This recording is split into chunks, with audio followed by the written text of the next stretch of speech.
안녕하십니까 KTV 시청자 여러분. 한국은 아직 세월호 참사와 관련한 후유증으로 몸살을 앓고 있는 모습입니다.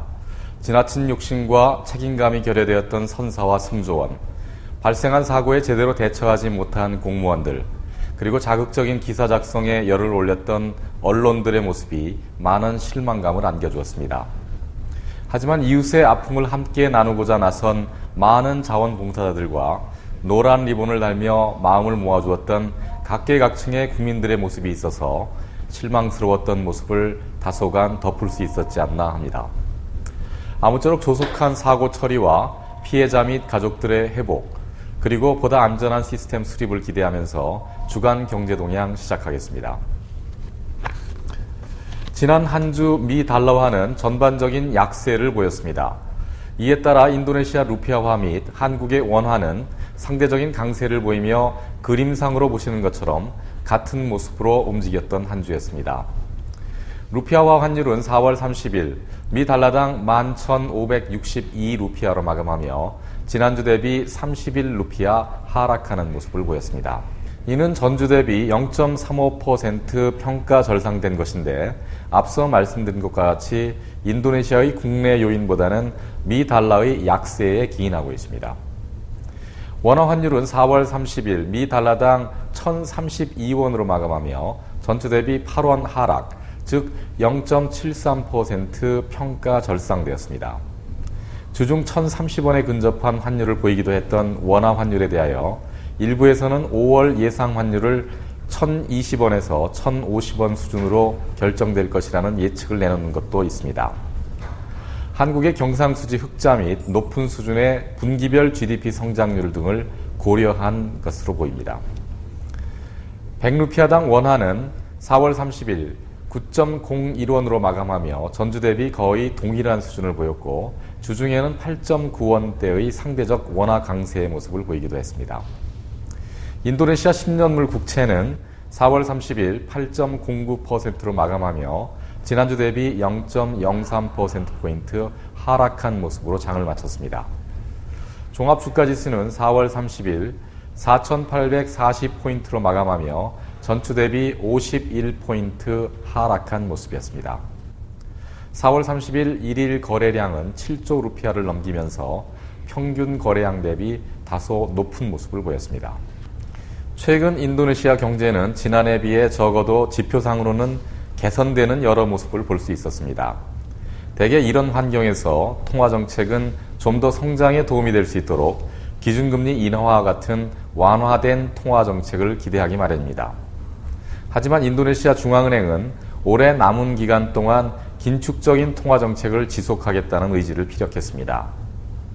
지난 4월 30일 인도네시아 중앙은행의 아구스 마르토와르도요 총재는 기자들과 만난 자리에서 3월 무역수지 예상치를 미 달러화 기준 8억 불 흑자로 발표했습니다. 이는 전월의 7억 9천만 불보다도 증가한 것입니다. 그는 이 자리에서 물가에 있어서 낙관적인 모습을 볼 수 있습니다. 4월 중 물가는 다소 저하된 모습을 볼 수 있을 것으로 예상되고 올해 연관으로는 3.5%에서 5.5% 범위 내에서 안착할 것으로 기대하고 있습니다.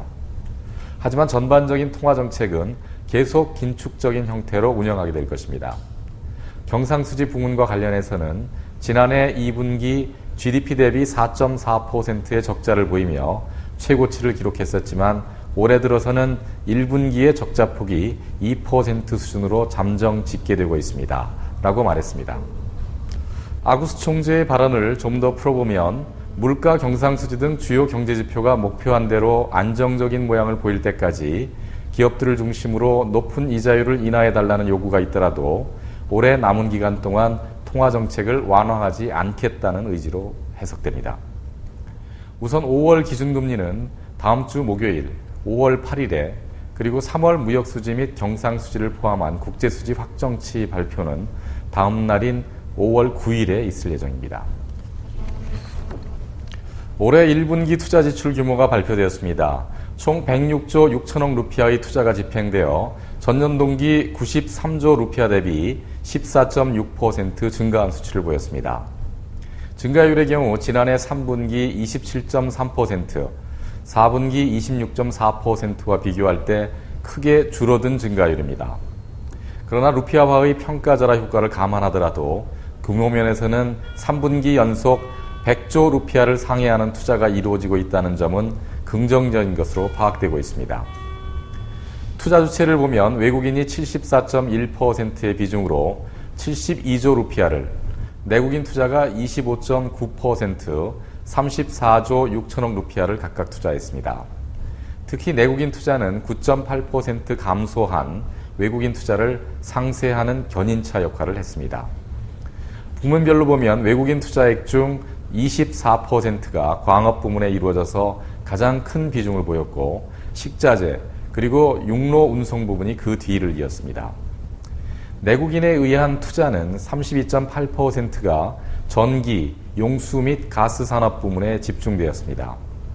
또한 75조 4천억 루피아가 신규 투자에, 그리고 31조 2천억 루피아는 기존 시설 증설에 사용되었습니다. 투자와 관련한 취업자 수를 살펴보면 이번 1분기 중 약 26만 명의 고용 창출이 이루어졌는데, 전분기에 약 36만 2천 개의 일자리가 만들어진 것과 비교하면 큰 차이를 보이고 있습니다. 이는 노동 집약적인 산업 부문에 대한 투자에서 자본 집약적인 산업으로 변모되고 있음을 보여주는 한 단면이라 할 수 있겠습니다. 외국인 투자는 지난해 인도네시아 GDP의 31.7%를 차지할 만큼 큰 비중을 차지하고 있습니다. 정부 당국은 올해 선거 등의 이슈가 있음에도 불구하고 외국인 투자 유치는 현 수준 이상으로 유치할 수 있을 것으로 기대하고 있습니다. 지난해 중반 인도네시아는 건전 재정 달성 등을 이유로 연료 보조금 축소를 단행한 바 있습니다. 이는 미국 연방준비위원회의 양적 완화 축소 발표와 겹치면서 하반기 환율 급등, 물가 앙등과 같은 혼란을 야기하기도 했습니다.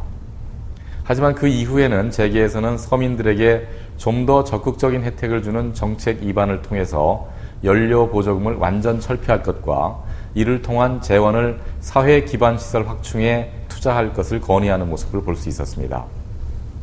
부디오노 부통령은 지난 화요일 친환경 인프라 개발 관련 회의에서 기조연설을 통해 체계적으로 에너지 보조금을 줄여나가는 데 대한 국가적인 공감대 형성이 필요하다고 역설했습니다. 이는 정부, 의회, 재계를 비롯한 모든 이해 당사자들이 뜻을 모아야 하며, 그렇지 않으면 인도네시아 경제에 장애를 일으키는 연료 보조금을 계속 끌어안고 가게 될 것이라는 것입니다. 지난해 인도네시아는 연료 보조금 부분에 300조 루피아를 지출했습니다. 올해 예산안에서는 282조 루피아를 편성했습니다. 재계를 중심으로 해당 예산이 사회 기반 시설에 사용될 경우 보다 많은 개선이 이루어질 수 있다는 의견이 피력되고 있습니다. 부도요노 부통령은 연료 보조금 철폐는 간단한 문제가 아니고 1, 2년 안에 해결될 수 있는 문제도 아닙니다. 하지만 향후 1, 2년 내에 체계적인 조치들이 마련되기를 기대합니다. 라고 말했습니다. 연료 보조금 철폐 또는 축소는 많은 정치적 부담을 극복해야 할 사안입니다. 하지만 여러 차례 다양한 당사자들이 같은 방향으로 이야기를 하고 있는 모습입니다. 언제가 될지 확실치는 않지만 언젠가는 보조금이 철폐되는 날도 오지 않을까 생각됩니다. 인도네시아 정부는 2015년 예산안 편성 작업을 시작하고 있습니다. 이를 준비하기 위해서는 주요 변수들에 대한 예상치를 정해야 하는데요. 우선 환율과 관련해서는 미 달러당 11,500에서 12,000 루피아로 보고 있다고 지난 수요일 차띠 바스리 재무장관이 밝혔습니다. 그렇다면 올해 2014년 예산안 편성 시 적용되었던 예상 환율은 얼마였을까요? 미 달러당 1,500 루피아였습니다. 올해 1분기 미 달러당 12,000 루피아를 넘어서던 모습 속에서 왜 그렇게 느슨한 예상치를 산정했을까 하는 의문을 가지기도 하셨을 겁니다. 하지만 지난해 2분기에서 3분기 사이에 예상할 수 있었던 환율 범위 내에서 산정해 보이자면 1,500 루피아도 보수적인 예상치였지 않았나 여겨집니다.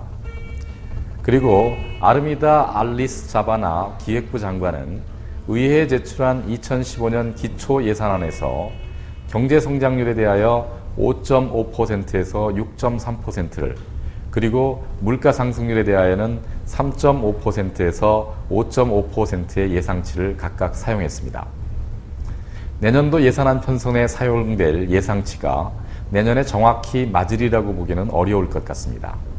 하지만 정부 나름대로 지금까지 적용 가능한 모든 정보를 집결한 수치라고 이해할 수는 있을 것 같습니다.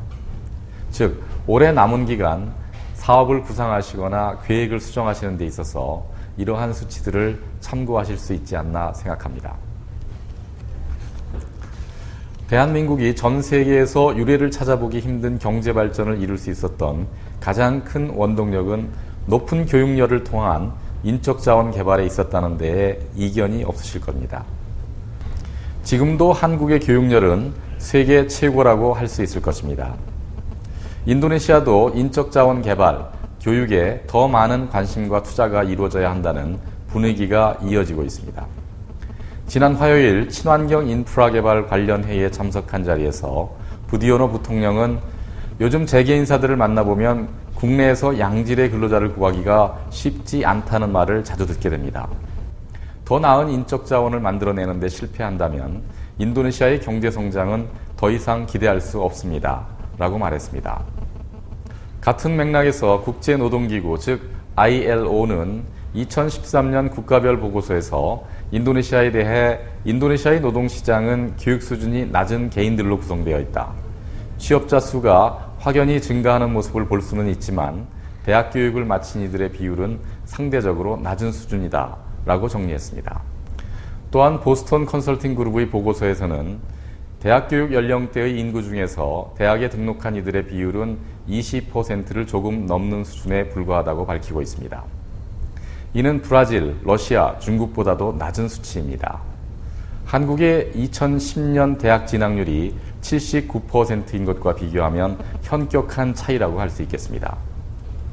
보스턴 컨설팅 그룹의 보고서는 이어서 2020년이 되면 기업들의 신입사원 모집 시 약 50% 정도의 적정 인력 부족을 겪게 될 것이라고 예상했습니다. 특히 엔지니어링 부분이 가장 심한 부족을 보일 것이라고 예상합니다. 인도네시아 정부의 교육 부문 예산 비중을 보면 전체 예산의 20% 수준으로 다른 나라에 비해 결코 뒤지지 않는 수준입니다. 올해 총 예산 규모가 1,800조 루피아인데 교육 부문 예산이 369조 루피아였습니다. 아무쪼록 인도네시아의 풍부한 자연자원 못지않게 교육을 통한 인적 자원도 더욱 풍성해지기를 기대해 봅니다. 인도네시아에서 사업을 하시는 분들을 만나보면 직원들의 이직률이 높다는 말씀을 자주 하시는 것을 볼 수 있습니다. 실제 보스턴 컨설팅 그룹의 자료에 따르면 인도네시아의 대졸 취업자들의 경우 입사 후 3년 이내에 최초 취업자 수 대비 평균 60%에 이르는 이직이 발생한다고 합니다. 좀 더 자세히 말씀드리자면 최초 취업자의 3분의 1 이상이 최소 한 번 또는 그 이상의 이직을 하고 있다는 것입니다. 근로자들과 면담을 하다 보면 큰 폭의 급여 인상 없이 한 직장에서 4년 이상을 지내는 건 친구들 사이에서 능력이 부족하다는 인상을 주기도 한다고 합니다.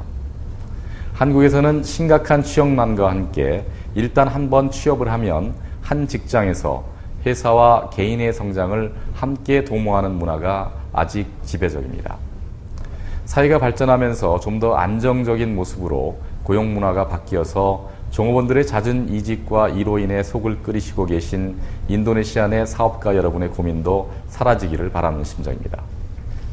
지금까지 시청해 주신 여러분 감사합니다.